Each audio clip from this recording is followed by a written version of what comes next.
ఏదైతే నీకు ప్రశ్నార్థకంగా ఉందో అది ఆర్థికమైన ఇబ్బంది కావచ్చు, ఆరోగ్యమైన ఇబ్బంది కావచ్చు, ఎటువంటి సమస్య అయినా సరే ఆ ప్రతి సమస్యకు జవాబు ఎక్కడ వస్తుందంటే దేవుని మందిరములో నీవు మొరపెట్టే మొరను దేవాది దేవుడు ఆలకించి నీకు జవాబును అనుగ్రహిస్తాడు.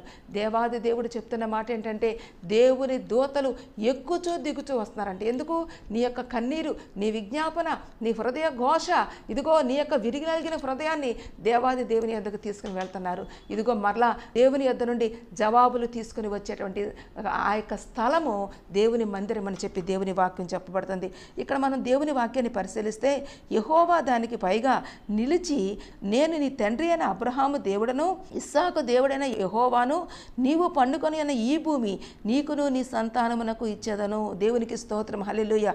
యెహోవా దానికి పైగా నిలిచి, దేవాది దేవుడు సర్వ సృష్టికి ఆధారభూతుడు, సమస్తము మీద అధికారము కలిగినటువంటి సర్వాధికారి, సర్వ సృష్టికర్త అయినటువంటి దేవుడు నీ యొక్క ప్రశ్నకు జవాబిస్తాడు.